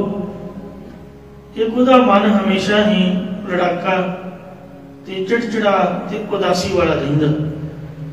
ਜੇ ਪ੍ਰਸਾਦ ਕੋ ਬਾਂਟ ਹੀ ਮਨ ਮੇ ਧਾਰੇ ਲੋਭ, ਜਿਹੜਾ ਪ੍ਰਸਾਦ ਨੂੰ ਗੁਰੂ ਕੇ ਲੰਗਰ ਨੂੰ ਮਨ 'ਚ ਲਾਲਚ ਧਾਰ ਕੇ, ਜਿਸ ਤਰ੍ਹਾਂ ਪੁਰਾਣੇ ਨਾਈ ਹੁੰਦੇ ਵੀ ਸਾਡੇ ਲਈ ਕਿਤੇ ਘਟ ਨਾ ਜਾਏ, ਉਹਨਾਂ ਹੱਥ ਘੁੱਟ ਕੇ ਵਰਤਾਉਣਾ ਤੇ ਦਬਲ ਕੇ ਮੁੱਠ ਭਰ ਕੇ ਮਿਰਚਾਂ ਪਾ ਦੇਣੀਆਂ ਵੀ ਖਾਣ ਵਾਲਾ ਕੰਨਾਂ ਨੂੰ ਹੱਥ ਲਾਏ ਤੇ ਮੁੜ ਕੇ ਦੁਬਾਰਾ ਤੋਂ ਸਬਜ਼ੀ ਮੰਗੇ ਨਾ। ਕਿਉਂਕਿ ਅਸੀਂ ਜੋ ਮੁੜ ਕੇ ਬਾਟੇ ਭਰ ਕੇ ਘਰ ਨੂੰ ਲਿਜਾਣੇ ਨੇ, ਪਿੰਡਾਂ ਦਾ ਇਹ ਸੀਗਾ। ਅੱਜ ਕੱਲ੍ਹ ਤਾਂ ਕੈਟਰੇ ਨਹੀਂ ਚੱਲ ਪਈ। ਉਹ ਮੈਂ ਵੇਖਦਾ ਹੁੰਦਾ ਉਹਨਾਂ ਹੱਥ ਕੁੱਟੀ ਜਾਣਾ ਜਿੰਨਾ ਮਰਜ਼ੀ ਖੁੱਲਾ ਬਣਿਆ ਹੋਣਾ, ਮੁੜ ਕੇ ਆਪਦੇ ਟਾਪੇ ਭਰ ਭਰ ਲੈ ਕੇ ਜਾਣੇ। तो ਜਿਹੜੇ ਇਹੋ ਜਿਹੇ ਲੋਕ ਨੇ ਲਾਲਚੀ ਵਰਤਾਵੇ, ਮਹਾਰਾਜ ਕਹਿੰਦੇ ਜੇ ਪ੍ਰਸਾਦ ਕੋ ਬਾਟ ਹੈ ਮਨ ਮੇ ਧਾਰੇ ਲੋਭ, ਤੇ ਜੇ ਪ੍ਰਸਾਦ ਕੋ ਬਾਟ ਹੈ ਮਨ ਮੇ ਧਾਰੇ ਲੋਭ, ਤੇ ਕਹਿੰਦੇ ਉਹਨਾਂ ਨੂੰ ਕਦੀ ਖੁਸ਼ੀ ਨਹੀਂ ਹੁੰਦੀ, ਕਦੇ ਸਦਾ ਰਹੇ ਤੇ ਸੋਗ। ਉਹ ਹਮੇਸ਼ਾ ਸੋਗ ਦੇ ਵਿੱਚ, ਅਫਸੋਸ ਦੇ ਵਿੱਚ ਰਹਿੰਦੇ ਹਨ, ਕਦੀ ਖੁਸ਼ ਨਹੀਂ ਰਹਿੰਦੇ। ਇਉਂ ਸੋ ਇੱਕੋ ਜਿਹਾ ਸ਼ਾਨਦਾਰ ਵਰਤੇ ਤਾਂ ਗੁਰੂ ਸਾਹਿਬ ਦੀ ਖੁਸ਼ੀ ਹੁੰਦੀ ਹੈ। ਸਭ ਤੋਂ ਪਹਿਲਾਂ ਪੰਜਾਂ ਸਿੰਘਾਂ ਨੂੰ ਵਰਤਾਵੇ, ਜੇ ਨਾ ਸਿੰਘ ਹੋਣੇ ਵਿੱਚ ਰਲਾ ਦੇ, ਫਿਰ ਹਜ਼ੂਰੀ 'ਚ ਬੈਠੇ ਸਿੰਘ ਲਈ ਸ਼ਾਨਦਾਰ ਕੱਢ ਕੇ ਸਾਰੀ ਸੰਗਤ ਨੂੰ ਇੱਕ ਰਸ ਵਰਤਾਏ। ਤੋ ਇਉਂ ਕੜਾਹ ਪ੍ਰਸ਼ਾਦ ਵਰਤਾਉਣ ਵਾਲਾ ਸਿੰਘ ਵੀ ਨਹਾਤਾ ਧੋਤਾ ਤੇ ਸਾਫ਼ ਵਸਤਰਾਂ ਵਾਲਾ ਹੋਣਾ ਚਾਹੀਦਾ ਹੈ। ਸਰੀਰ ਦੀ ਪਵਿੱਤਰਤਾ ਤੇ ਵਸਤਰ ਸਾਫ਼ ਹੋਣੇ ਬਹੁਤ ਜ਼ਰੂਰੀ ਨੇ। ਨਹੁੰ ਨਹੀਂ ਵਧੇ ਹੋਣੇ ਚਾਹੀਦੇ ਤੇ ਘੜੀ ਨਹੀਂ ਲੱਗੀ ਹੋਣੀ ਚਾਹੀਦੀ। ਤੁਸੀਂ ਘੜੀ ਨੂੰ ਕਿਤੇ ਲਾ ਕੇ ਪੁੱਠੇ ਪਾਸੇ ਵੇਖਿਓ। ਮੈਨੂੰ ਤਾਂ ਕਈ ਵਾਰ ਦੁਕਾਨਦਾਰ ਨੇ ਝਿੜਕਾਂ ਮਾਰੀਆਂ, ਕਹਿੰਦਾ ਵੀ ਕਦੀ ਇਹਨੂੰ ਸਾਫ਼ ਵੀ ਕੀਤਾ, ਲਾ ਕੇ ਵੇਖਿਆ ਨਹੀਂ ਕਦੀ ਪੁੱਠੇ ਪਾਸੇ, ਗੁੱਡੇ ਮੈਲ ਫਸੀ ਹੁੰਦੀ। ਘੜੀ ਤਾਂ ਆ ਜਿਹੜਾ ਮੋਬਾਈਲ ਆਦਿਕ ਨੇ, ਕਈ ਲੰਗਰ ਵਰਤਾਉਂਦੀਆਂ ਜਾਂ ਪ੍ਰਸ਼ਾਦ ਦੀ ਵਰਤਾਵੇ ਵਕਤ ਮੋਬਾਈਲ 'ਤੇ ਉਂਗਲਾਂ ਮਾਰੀ ਜਾਣਗੇ। ਬੰਦਾ 5 ਮਿੰਟ ਤਾਂ ਗੁਰੇਜ਼ ਕਰ ਲੈ, ਇੰਨਾ ਟਾਈਮ ਵੀ ਨਹੀਂ ਰਹਿ ਸਕਦੇ ਤੇ ਫਿਰ ਦੱਸੋ ਕੀ ਫਾਇਦਾ ਹੋਇਆ। ਦੂਜਿਆਂ ਨੂੰ ਆਪਾਂ ਸਿੱਖਿਆ ਦਿੰਦੇ ਹਾਂ, ਲਿਖ ਕੇ ਲਾਇਆ ਵੀ ਮੋਬਾਈਲ ਦੀ ਵਰਤੋਂ ਕਰਨੀ ਮਨਾ ਹੈ, ਤੇ ਆਪ ਅਸੀਂ ਮੋਬਾਈਲ ਕੰਨ ਨੂੰ ਲਾਏ ਹੋਏ ਨੇ, ਉਂਗਲਾਂ ਮਾਰ ਕੇ YouTube Facebook ਤੇ ਆਹ ਖਬਰ ਆਈ, ਉਹ ਕੇਜਰੀਵਾਲ ਇਸ ਤਰ੍ਹਾਂ ਗਿਆ ਹੋਏ, ਉਹ ਫਲਾਣਾ ਹੋਏ, ਟਿਮਕੜਾ ਹੋਏ, ਇਸ ਤਰ੍ਹਾਂ ਹੋਏ, ਦੀਪ ਸਿੱਧੂ ਇਸ ਤਰ੍ਹਾਂ। ਇਹੋ ਜਿਹੀਆਂ ਗੱਲਾਂ ਕਰਨੀਆਂ ਫਜ਼ੂਲ ਦੀਆਂ ਨੇ, ਵੇਖਣ ਵਾਲੇ ਨੂੰ ਉਹ ਨਹੀਂ ਚੰਗਾ ਲੱਗਦਾ। ਜਿੰਨਾ ਮੋਬਾਈਲ ਤੇ ਘੜੀ ਖਾਂਦੀ ਹੈ ਉਹਨਾਂ ਦੁਨੀਆ 'ਚ ਕੋਈ ਚੀਜ਼ ਅਪੱਤਰ ਨਹੀਂ। ਆ ਜਿਹੜੇ ਨੋਟ ਆਦਿਕ ਨੇ, ਮਾਇਆ ਤੇਲਾ, ਆ ਗਰਿੱਲਾਂ ਜਾਂ ਕੋਈ ਕਿਸੇ ਵੀ ਚੀਜ਼ ਨੂੰ ਹੱਥ ਲਾ ਕੇ ਖਾਣ ਵਾਲੀ ਚੀਜ਼ ਨੂੰ ਲਾਉਣਾ ਬਹੁਤ ਬੜਾ ਪਾਪ ਹੈ। ਮਹਾਰਾਜ ਦਾ ਲੰਗਰ ਤੇ ਪ੍ਰਸ਼ਾਦ ਤਾਂ ਸੱਚਾ ਹੈ, ਇਹ ਕਦੀ ਝੂਠਾ ਨਹੀਂ ਹੁੰਦਾ, ਪਰ ਜਿਹੜਾ ਬੰਦਾ ਝੂਠਾ ਹੱਥ ਲਾਉਂਦਾ ਉਹ ਬੰਦਾ ਪਾਪੀ ਤੇ ਗੁਨਾਹਗਾਰ ਹੈ। 9 ਵਜੇ ਕੱਟੇ ਹੋਣੇ ਚਾਹੀਦੇ ਨੇ, ਮੈਲੇ ਨਾ ਹੋਣ, ਚੰਗੀ ਤਰ੍ਹਾਂ ਹੱਥ ਨੂੰ ਧੋ ਕੇ ਨਿਰਮਲ ਸਾਫ਼ ਵਸਤਰ ਨਾਲ ਸਾਫ਼ ਕਰਕੇ ਖੁਸ਼ ਕੀਤੇ ਹੋਣ। ਉਂਗਲਾਂ ਦੇ ਵਿੱਚ ਸਾਫ਼ ਪਾਣੀ ਹੋਣੀ ਚਾਹੀਦੀਆਂ, ਛੱਲਾ ਨਹੀਂ ਹੋਣਾ ਚਾਹੀਦਾ, ਸੋਨੇ ਦਾ ਕੜਾ ਨਹੀਂ ਹੋਣਾ ਚਾਹੀਦਾ, ਆਪਦਾ ਮੂੰਹ ਵਸਤਰ ਨਾਲ ਢੱਕਿਆ ਹੋਵੇ ਤੇ ਸਾਰੀ ਸੰਗਤ ਨੂੰ ਇੱਕ ਸਾਰ ਵਰਤਾਵੇ। ਕੁਝ ਸਮੇਂ ਤੋਂ ਪੰਥ ਦੀਆਂ ਕੋਈ ਜਥੇਬੰਦੀਆਂ ਵਿੱਚ ਇੰਨਾ ਢਿੱਲਾਪਣ ਆ ਗਿਆ ਕਿ ਇਹਨੂੰ ਬ੍ਰਾਹਮਣਵਾਦ ਕਹਿ ਕੇ ਛੱਡਿਆ ਜਾ ਰਿਹਾ ਹੈ, ਪਰ ਪੁਰਾਤਨ ਜਥੇਬੰਦੀਆਂ ਵਿੱਚ ਅਜੇ ਵੀ ਇਹ ਗੁਰਮਤਿ ਮਰਿਆਦਾ ਕਾਇਮ ਹੈ। ਲਿਖਿਆ ਹੋ ਗੁਰੂ ਕਾ ਲੰਗਰ ਵਰਤਦੀ ਹੋਗੀ ਚਾਹ, ਤੇ ਗੁਰੂ ਕੇ ਲੰਗਰ ਦੇ ਵਿੱਚ ਜੇ ਚਾਹ ਦਾ ਵਰਤਾਵਾ ਵਰਤਾਉਣਾ ਕਈ ਗੁਰਮੁਖ ਨਹੀਂ ਸਕਦੇ, ਉਹ ਵੱਖਰਾ ਵਰਤਾਉਣਾ ਚਾਹੀਦਾ ਹੈ। ਤੇ ਲੰਗਰ ਨੂੰ ਚਾਹ ਆਦਿਕ ਵਾਲੇ ਵੀ ਹੱਥ ਨਾ ਰੱਖਣ ਤਾਂ ਬਹੁਤ ਭਲਾ ਹੋਵੇ, ਚੰਗਾ ਹੋਵੇ। ਜੇ ਤਾਂ ਅਸੀਂ ਆਪ ਛਕਣਾ ਹੈ, ਸਾਡਾ ਆਪਣਾ ਘਰ ਹੈ, ਉੱਥੇ ਤਾਂ ਸਾਡੀ ਆਪ ਦੀ ਮਰਜ਼ੀ ਚੱਲੇ, ਪਰ ਜੇ ਗੁਰੂ ਕੇ ਲੰਗਰ 'ਚ ਅਸੀਂ ਸੇਵਾ ਕਰ ਰਹੇ ਹਾਂ ਤੇ ਮਰਜ਼ਾਦਾ ਵੀ ਗੁਰੂ ਦੀ ਹੋਣੀ ਚਾਹੀਦੀ ਹੈ। ਜੇ ਬ੍ਰਾਹਮਣਵਾਦ ਕਹੀਏ ਤਾਂ ਕੋਠੀ ਦੇ ਵਿੱਚ ਆਪਰੇਸ਼ਨ ਥੀਏਟਰ ਦੇ ਵਿੱਚ ਜਿਹੜੇ ਡਾਕਟਰ ਹੁੰਦੇ ਨੇ, ਤੁਸੀਂ ਵੇਖੋ ਘਰ ਤੋਂ ਨਹਾ ਧੋ ਕੇ ਸਾਫ਼ ਵਸਤਰ ਪਹਿਨ ਕੇ ਜਾਂਦੇ ਨੇ, ਕੋਠੀ ਵਿੱਚ ਪ੍ਰਵੇਸ਼ ਕਰਨ ਤੋਂ ਪਹਿਲਾਂ ਹੀ ਰੈਂਕ ਦੇ ਵਿੱਚ ਆਪਦੇ ਜੋੜੇ ਜਰਾਬਾਂ ਉਤਾਰ ਕੇ ਰੱਖ ਦਿੰਦੇ ਨੇ। ਅੰਦਰ ਵਾਲੇ ਸਲੀਪਰ ਉਹ ਵੱਖਰੇ ਹੁੰਦੇ ਨੇ ਪਲਾਸਟਿਕ ਦੇ, ਤੇ ਆਪਦੇ ਕੱਪੜੇ ਲਾ ਕੇ ਹੈਂਗਰ ਤੇ ਟੰਗ ਦਿੰਦੇ ਨੇ। ਕੋਟੀ ਵਾਲੇ ਕੱਪੜੇ ਜਿਹੜੇ ਸਾਫ਼ ਚਿੱਟੇ ਉਹ ਹਰੇ ਆਦਿਕ ਹੋਰ ਹੁੰਦੇ ਨੇ, ਚੰਗੀ ਤਰ੍ਹਾਂ ਸਾਫ਼ ਸੁਥਰੇ ਤੇ ਸੈਨੀਟਾਈਜ਼ਰ ਕੱਪੜੇ ਪਹਿਨ ਕੇ, ਫਿਰ ਹੱਥ ਧੋਤੇ ਵੀ ਹੋਣਗੇ ਤਾਂ ਵੀ ਦਸਤਾਨੇ ਪਾ ਕੇ ਆਪਰੇਸ਼ਨ ਕਰਨਗੇ। ਤੇ ਉਸ ਵਕਤ ਇਸ ਤੁਕ ਦੇ ਆਧਾਰ ਤੇ ਹੀ ਕਹਿੰਦੇ ਸਨ ਕਿ ਗੁਰਬਾਣੀ ਵਿੱਚ ਪ੍ਰਸ਼ਾਦ ਦੇ ਪ੍ਰਵਾਨ ਹੋਣ ਦੀ ਕੋਈ ਪੁਸ਼ਟੀ ਨਹੀਂ ਹੁੰਦੀ, ਤੇ ਕੋਈ ਵੀ ਚੀਜ਼ ਛਕਣੀ ਹੋਵੇ ਉਹਨੂੰ ਭੋਗ ਲੱਗਿਆ ਹੀ ਕਹੀਦਾ ਹੈ। ਪਰ ਫਿਰ ਵੀ ਪੰਥ ਦੀ ਇੱਕ ਵੱਡੀ ਜਮਾਤ ਨੇ ਇਹਨੂੰ ਪ੍ਰਵਾਨਿਤ ਕਰ ਹੀ ਲਿਆ ਹੈ। ਇਸ ਝਗੜੇ ਨੂੰ ਇਮਾਨਦਾਰੀ ਨਾਲ ਖਤਮ ਕਰਨ ਲਈ ਭੋਗ ਲਾਉਣਾ ਤੇ ਪ੍ਰਵਾਨ ਹੋਣਾ ਦੋਵੇਂ ਗੱਲਾਂ ਛੱਡ ਕੇ ਕੇਵਲ ਇੱਕ ਹੀ ਪੰਕਤੀ ਪੜ੍ਹ ਲੈਣੀ ਚਾਹੀਦੀ ਹੈ ਕਿ ਕਰੀ ਪਾਤਸ਼ਾਹ ਸੋਚ ਪੁੱਤਰਾ ਹੁਣ ਲਾਵੋ ਭੋਗ ਹਾਰ। ਇਹ ਸੱਚੇ ਪਾਤਸ਼ਾਹ ਆਪ ਕਿਰਪਾ ਕਰੋ। ਪ੍ਰਸ਼ਾਦ ਨੂੰ ਜੇ ਭੋਗ ਲੱਗਾ ਨਹੀਂ ਵੀ ਕਹਿਣਾ ਤਾਂ ਵੀ ਪੰਕਤੀ ਪੜ੍ਹ ਕੇ ਫਤਿਹ ਬੁਲਾਓ। ਜੇ ਕਹਿਣਾ ਹੈ ਕੋਈ ਵਿਰੋਧਤਾ ਵਾਲਾ ਨਹੀਂ ਤੇ ਕਹਿਣ ਦਾ ਕੋਈ ਹਰਜ ਵੀ ਨਹੀਂ ਹੈ। ਤਾਂ ਇਸ ਤਰ੍ਹਾਂ ਜਿਹੜੀ ਛਕਣ ਵਾਲੀ ਚੀਜ਼ ਹੈ, ਛਕਣ ਵਾਲਾ ਪਦਾਰਥ ਹੈ, ਭਾਵੇਂ ਕਿ ਜਿਹੜੇ ਦਰ ਪ੍ਰਵਾਨ ਵਾਲੇ ਨੂੰ ਇਹ ਕਹਿੰਦੇ ਨੇ ਵੀ ਹੁਣ ਇੰਨਾ ਕੜਾ ਪ੍ਰਸ਼ਾਦ ਥੋੜ੍ਹਾ ਮਹਾਰਾਜ ਛਕ ਜਾਣਗੇ, ਭਾਵੇਂ ਇਹਨਾਂ ਨਹੀਂ ਛਕ ਜਾਣਗੇ, ਜਦੋਂ ਭੋਗ ਲੱਗਾ ਕਹਿੰਦਾ ਥੋੜਾ ਵਿੱਚੋਂ ਲੈ ਕੇ ਗੁਰੂ ਜੀ ਛਕ ਸਕਦੇ ਨੇ। ਮਹਾਂਪੁਰਖਾਂ ਨੇ ਇੱਕ ਵਾਰ 2.5 ਕਿਲੋ ਕੜਾ ਪ੍ਰਸ਼ਾਦ ਵਿੱਚੋਂ ਅੱਧਾ ਕਿਲੋ ਦੇਗ ਘਟਾ ਕੇ ਦਿਖਾਈ ਸੀ ਭੋਗ ਤੋਂ ਬਾਅਦ, ਕਹਿੰਦੇ ਮਹਾਰਾਜ ਨੇ ਛਕੀ ਹੈ। ਤਾਂ ਇਸ ਤਰ੍ਹਾਂ ਸ਼ਰਧਾ ਭਾਵਨਾ ਹੋਵੇਗੀ ਤਾਂ ਗੁਰੂ ਸਾਹਿਬ ਜੀ ਭੋਗ ਵੀ ਲਾਉਣਗੇ। ਤੇ ਵੈਸੇ ਜਿਹੜੇ ਸ਼ਹੀਦ ਸਿੰਘ ਹਨ, ਪਵਿੱਤਰ ਆਤਮਾਵਾਂ ਗੁਰੂ ਸਾਹਿਬ ਨੇ, ਉਹ ਸਾਡੇ ਵਾਂਗ ਜਿਨ੍ਹਾਂ ਦਾ 5 ਤੱਤਾਂ ਵਾਲਾ ਸਰੀਰ ਹੈ, ਥਾਲੀ ਭਰ ਕੇ ਨਹੀਂ ਖਾਂਦੇ, ਬੁਰਕੀਆਂ ਭਰ ਭਰ ਕੇ। ਜਿਹੜੀ ਵਿੱਚੋਂ ਫਰਾਗਰੈਂਸ ਆਉਂਦੀ ਹੈ, ਜਦੋਂ ਦੇਸੀ ਘਿਓ ਬਣਦਾ ਹੁੰਦਾ ਉਹ 'ਚੋਂ ਫਰਾਗਰੈਂਸ ਉਤਪੰਨ ਹੁੰਦੀ, ਭੋਜਨ ਦੇ ਵਿੱਚੋਂ ਇੱਥੇ ਪਤਾ ਲੱਗ ਜਾਂਦਾ ਕਿ ਅੱਜ ਵੀਰਵਾਰ ਹੈ, ਕਿਹੜਾ ਪਦਾਰਥ ਬਣਿਆ ਹੋਊਗਾ। ਤੇ ਦਾਲ ਫੁਲਕਾ ਸਾਰਾ ਫਰਾਗਰੈਂਸ ਆਉਂਦੀ ਹੈ।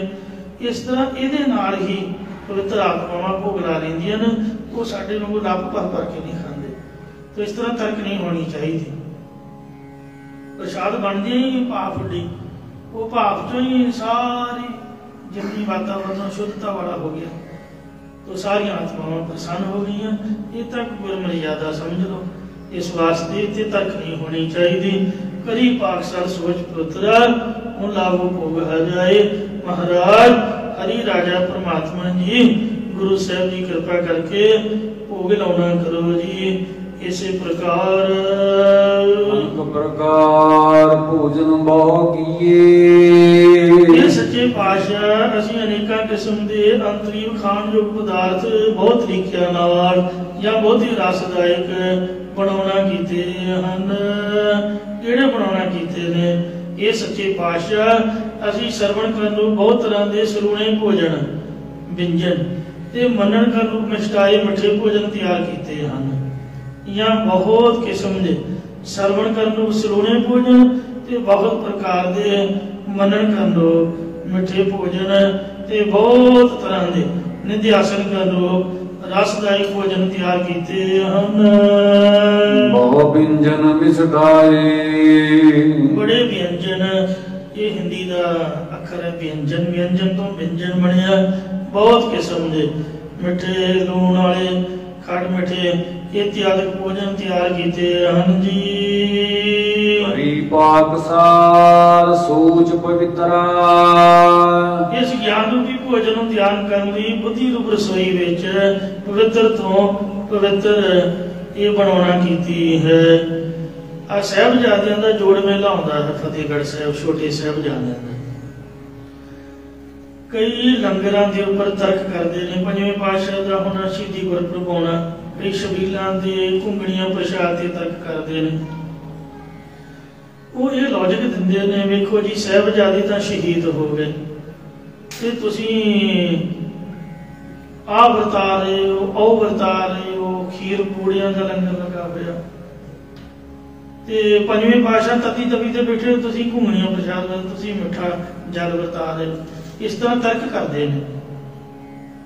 साध संगत जीओ, ये अजकल पढ़े लिखियां दी आप दी विचार है, गुरमत मर्यादा नहीं है। तुसीं वेखो जब तुसीं संस्कार करा के आउंदे हो ते गुरुद्वारे आके गुरु जी की हाजूरी विच बैठदे हो, मरग दा ही भोग है ना, अलाहनियां दा पाठ, ते उहदे तों बाद तुहानूं की प्राप्त हुंदा? कड़ा प्रसाद। प्रसाद नालों वधिया मठियाई दुनिया च मेरे ख्याल नाल होर कोई नहीं। गुरु घर दे विच भावें कोई चढ़ाई कर जाए ते भावें किसी का आनंद कारज वक्त भी तुहानूं कड़ा प्रसाद मिलूगा ते मरग वक्त भी मिलूगा। इस तो वध आपां होर की कह सकते हैं? मतलब गुरु घर दे विच कोई अफसोस नहीं है, कोई खुशी नहीं है, एक रस है। दोनों समय कड़ा प्रसाद है। ते जिहड़ा गुरु का लंगर है, गुरु के लंगर दे विच ਜਿਹੜੇ ਸਾਹਿਬਜ਼ਾਦਿਆਂ ਦਾ ਭਾਵੇਂ ਸ਼ਹੀਦੀ ਜੋੜ ਮੇਲਾ ਹੈ, ਭਾਵੇਂ ਉਹਨਾਂ ਦਾ ਜਨਮ ਦਿਹਾੜਾ ਹੈ, ਜੇ ਲੰਗਰ ਦੇ ਵਿੱਚ ਖੀਰ ਆਦਿਕ ਜਾਂ ਕੋਈ ਹੋਰ ਮਿੱਠਾ ਜਾਂ ਚੰਗਾ ਚੋਗਾ ਪਦਾਰਥ ਬਣਿਆ ਵੀ ਹੈ ਤਾਂ ਉਹਨਾਂ ਸਾਹਿਬਜ਼ਾਦਿਆਂ ਦੀ ਯਾਦ ਵਿੱਚ, ਉਹਨਾਂ ਦੇ ਪਿਆਰ ਦੇ ਵਿੱਚ ਸੰਗਤਾਂ ਨੇ ਬਣਾਇਆ ਹੈ। ਤੇ ਮੇਰੇ ਖਿਆਲ ਮੁਤਾਬਕ ਮਿੱਠਾ ਭੋਜਨ ਜਾਂ ਤਲਿਆ ਭੋਜਨ ਕੁਝ ਵੀ ਲੰਗਰ ਸਾਹਿਬਜ਼ਾਦਿਆਂ ਦੇ ਨਾਮ ਤੇ ਵਰਤਾਉਣ ਦਾ कोई गुनाह नहीं या कोई मानमत नहीं आप कह सकते। ये कोई बहुत ही खुशी वाली गल भी नहीं कह सकते। ये तो उन्होंने प्यार तो उन्होंने श्रद्धा च आप माया सफर कर रहे हैं। इस वास्ते घुंगणियां प्रसाद या मिठा जल वरताया महाराज की याद में, ये कोई गुनाह नहीं, कोई पाप नहीं है, ये कोई तर्क नहीं है। गुरु के लंगर के विच कोई भी चीज़ आप वरता सकते। तो ये सच्चे पातशाह जीओ, पाकसार सोच पवित्रा। मन दे संकल्पां विकल्पां तो पवित्र होके भाव विषयां दी वासना छड्ड के बाणी करके ਕਿਸੇ ਨੂੰ ਫਿੱਕਾ ਦੁਖਦਾਇਕ ਵਚਨ ਬੋਲਣ ਵੱਲੋਂ ਤੇ ਸਰੀਰ ਕਰਕੇ ਕੋਈ ਅਪਦਰ ਪਾਪ ਕਰਨ ਵੱਲੋਂ ਪਵਿੱਤਰ ਹੋ ਕੇ ਤੇ ਸ਼ਰਵਣ ਮੰਨਣ ਦੇ ਆਸਨ ਰੂਪ ਭੋਜਨ ਤਿਆਰ ਕਰਨ ਲਈ। ਮਤਲਬ ਕਹਿਣ ਦਾ ਕਿ ਜੇ ਬਾਹਰੀ ਪਵਿੱਤਰਤਾ ਹੈ ਤੇ ਅੰਦਰਲੀ ਪਵਿੱਤਰਤਾ ਵੀ ਹੋਣੀ ਚਾਹੀਦੀ ਹੈ। ਜਿਹੜੇ ਬਜ਼ੁਰਗ ਰਹਿਤੀਏ ਨੇ ਉਹਨਾਂ ਦੇ ਹੱਥੋਂ ਖਾਣ ਦਾ ਪਾਪ ਲੱਗਦਾ, ਗੁਨਾਹ ਲੱਗਦਾ ਹੈ, ਮਨ ਵਿਕਾਰੀ ਹੋ ਜਾਂਦਾ ਹੈ। ਸੋ ਕਹਿੰਦੇ ਜੈਸਾ ਅੰਨ ਤੈਸਾ ਮਨ, ਜਿਸ ਤਰ੍ਹਾਂ ਦਾ ਅੰਨ ਹੋਏਗਾ ਉਸ ਤਰ੍ਹਾਂ ਦਾ ਹੀ ਮਨ ਬਣ ਜਾਏਗਾ। ਇਸ ਲਈ ਸੋ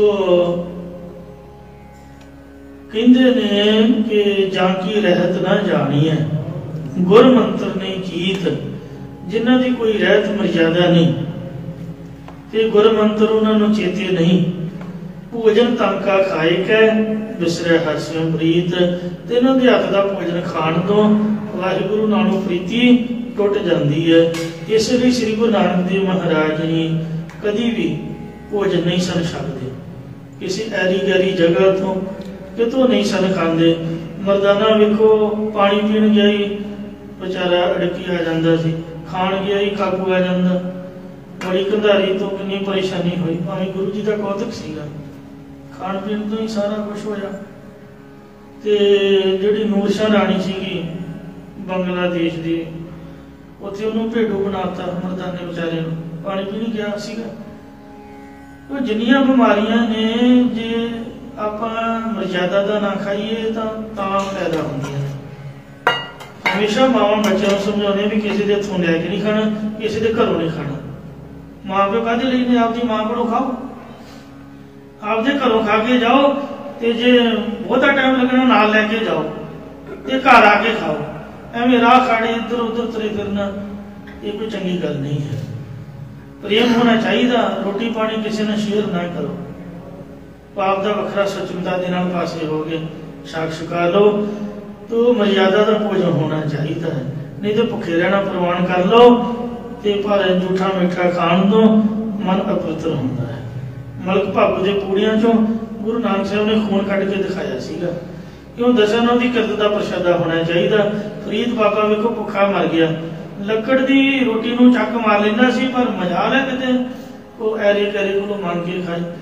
ਫਰੀਦਾ ਰੋਟੀ ਮੇਰੀ ਕਾਟਤੀ, ਲਾਵਣ ਮੇਰੀ ਭੁੱਖ, ਜਿਨ੍ਹਾਂ ਖਾਦੀ ਚੋਪੜੀ ਕਣੇ ਸਹਿਣ ਕੇ ਦੁੱਖ, ਰੁਖੀ ਸੁਖੀ ਖਾਏ ਕੈ ਠੰਡਾ ਪਾਣੀ ਪੀਓ ਫਰੀਦਾ, ਦੇਖ ਪਰਾਈ ਚੋਪੜੀ ਨਾ ਤਰਸਾਏ ਜੀਓ। ਇਸੇ ਪ੍ਰਕਾਰ ਹਰੀ ਪਾਤਸਾਰ ਸੋਚ ਪਵਿੱਤਰਾ, ਸ਼ਰਵਣ ਮਰਨ ਦੇ ਨਿਧਿਆਸਨ ਗਿਆਨ ਆਦਿਕ ਨੂੰ ਅਰਪਣ ਕਰਨ ਲਈ ਆਤਮ ਸ਼ੈਣੀ ਬੁੱਧ ਰੂਪ ਸੁੰਦਰ ਸੋਈ ਤਿਆਰ ਕੀਤੀ ਹੈ। ਹੁਣ ਰਾਵਹੁ ਭੋਗ ਹਰ ਰਾਏ, ਇਸ ਲਈ ਇਹ ਰਾਜਾ ਰੂਪ ਪਰਮੇਸ਼ਰ ਹੁਣ ਸਾਨੂੰ ਜਨਮਾਂ ਜਨਮਾਂਤਰਾਂ ਦੇ ਵਿਛੜਿਆ ਹੋਇਆਂ ਨੂੰ ਆਪਣੇ ਵਿੱਚ ਅਭੇਦ ਕੰਨ ਰੂਪ ਭੋਗ ਲਾਉਣਾ ਕਰੋ। ਭਾਵ ਜੀਵ ਈਸ਼ ਦੀ ਏਕਤਾ ਕਰਨਾ ਕਰੋ। ਦੁਸ਼ਟ ਬਿਦਾਰੀ ਸਾਜਨ ਰਹਸੇ, ਜਦ ਮਹਾਰਾਜ ਕਥਨ ਕਰਦੇ ਨੇ ਇਹ ਮੰਦਰ ਘਰ ਅਪਨਾਏ, ਇਹ ਸਰੀਰ ਮੰਦਰ ਨੂੰ ਪਰਮੇਸ਼ਰ ਆਪਣਾ ਘਰ ਜਾਣ ਕੇ ਇਸ ਵਿੱਚ ਪ੍ਰਗਟ ਹੋਇਆ।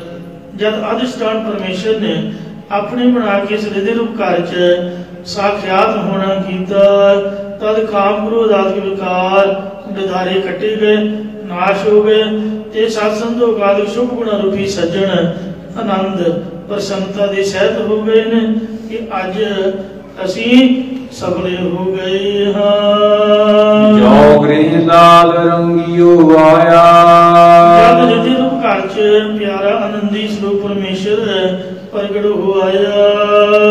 ਆਓ ਮੈਂ ਸਭ ਸੁਖ ਪਾਈ, ਤਦ ਮੈਂ ਰਿਧੀਆਂ ਸਿਧੀਆਂ ਮੁਕਤੀਆਂ ਆਦਿਕ ਦੇ ਸਾਰੇ ਸੁਖ ਪਾ ਲਏ। ਸ਼ਾਂਤ ਸਭਾ ਓਟ ਗੁਰ ਪੂਰੇ, ਆਦ ਤੋਂ ਹੀ ਧੁਰ ਮਸਤਕ ਲੇਖ ਲਿਖਾਈ, ਧੁਰੋਂ ਮੱਥੇ ਤੇ ਨਿਸ਼ਕਾਮ ਕਰਮਾਂ ਦੇ ਸਦਕਾ ਪ੍ਰਭੂ ਪ੍ਰਾਪਤੀ ਵਾਲੇ ਲੇਖ ਲਿਖਵਾਏ ਹੋਏ ਸਨ।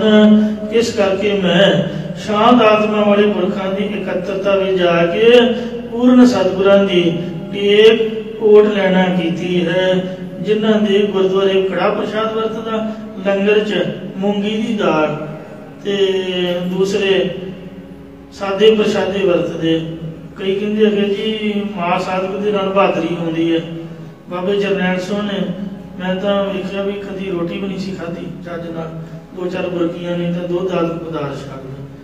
ਜਿਹੜੇ ਸਿੰਘ ਉਹਨਾਂ ਦੇ ਨਾਲ ਦੇ ਉਹ ਵੀ ਮੂੰਗੀ ਦੀ ਦਾਲ ਤੇ ਪਲੇ ਹੋਏ ਸੀਗੇ। ਭਾਈ ਅਮਰੀਕ ਸਿੰਘ ਸ਼ਹੀਦ ਦੀ ਮਾਤਾ ਨਿਰੰਜਨ ਕੌਰ ਕਈ ਵਾਰ ਬਚਨ ਬਲਾਸ ਹੋਣੇ, ਮੈਂ ਕਿਹਾ ਕੋਈ ਬਚਨ ਸੁਣਾ। ਕਹਿੰਦੇ ਅਮਰੀਕ ਸਿੰਘ ਨੇ ਆਉਣਾ, ਉਹਨੇ ਆਖਣਾ ਮਾਤਾ ਕੋਈ ਸਬਜ਼ੀ ਭਾਜੀ ਬਣਾ, ਮੂੰਗੀ ਦੀ ਦਾਲ ਹੀ ਸਾਨੂੰ ਮਹਾਂਪੁਰਖ ਖਵਾਉਂਦੇ ਨੇ ਤੇ ਸਵਾਦ ਕੋਈ ਬਦਲ ਜਾਏ। ਤੇ ਇਸ ਤਰ੍ਹਾਂ ਉਹ ਬਚਨ ਸੁਣਾਉਂਦੇ ਹੁੰਦੇ ਸੀਗੇ। ਉਹਨਾਂ ਮਾਸ ਦੀ ਵਰਤੋਂ ਨਹੀਂ ਸੀ ਕੀਤੀ। अजकल साडे सिख खवाउण वाले भी आपदे मुंडे कुड़ियां दे विआह दे विच मैं तां बेनती कर लगा, वो सानू कई बार भोलेपन पता नहीं लगता।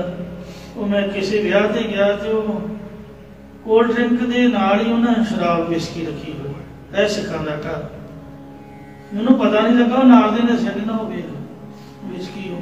मैं हथ जोड़े ते जद पकौड़े लगे खाण तो मच्छी दे पकौड़े, दसो की धर्म है। तो इउं विआहां शादियां ते पुछ के खाना चाहिए। कई कहते जी इत्थे नॉन वैज भी है तो वैज भी है, तुसीं वैज खा लो। हलवाई तो कोई ना, वो तेल भी कोई है, उहदे च मच्छी दे पकौड़े, उहदे च गोभी दे पकौड़े, वो हथ भी उस तरह कैटरिंग वाले किहड़ा हथ धोंदे ने। काहदा धर्म है? ताइयों तो मन बाणी च लगदा कोई नहीं गा। ते इहनूं फट लाईदा, जे बदो बदी गुटका फड़ भी लो तो नींद नहीं छड्डदी, मोटा होया पिया मन।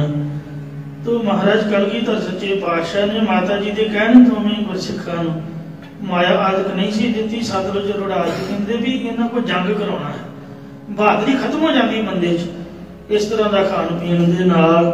तो ये कलगीधर महाराज सच्चे पातशाह जी का हुक्म है। जन नानक कंत रंगीला पाया। महाराज कथन करते कि इंज मैं दास ने आनंदी पति परमेश्वर नूं पाया है, फिर दुख न लागे आए। जिस करके मुड़ 84 लाख जूना दा गेड़ा काल दा विकार आदि का दुख आके नहीं लगदा जां नेड़े नहीं आवेगा।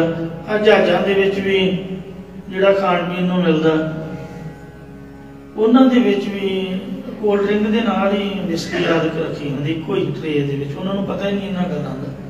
खाण पीण दे विच भी वैज नॉन वैज इकट्ठा ही हुंदा।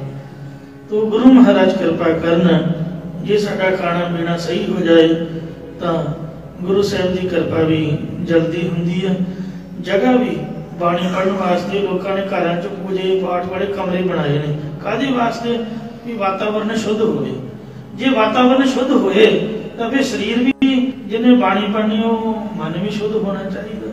मीट मुर्गा खा के शराबा पी के तो बंदा वेश्वा दे चबारे वाल ही जाऊगा, कुड़ियां मुंडियां वाल ही ध्यान रहूगा, बाणी कित्थों लगना। तो इस तरह सादगी भोजन होना चाहिए पाठ पूजा वास्ते। आनंद कारजां वक्त भी 4 की बंदे क्यों होंदे ने? मैं किसी ने पूछा भी इन्ना लाना काह तों इकट्ठा कीता होया?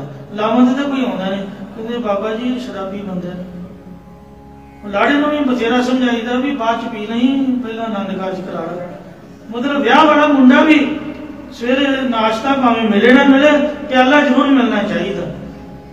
तो गुरु महाराज की कृपा होवे, जे आपां बरात जावे घट्टो घट्ट गुरु के दर्शन ना करो, आनंद कारजां दे विच ना हाजरी भरो भाई।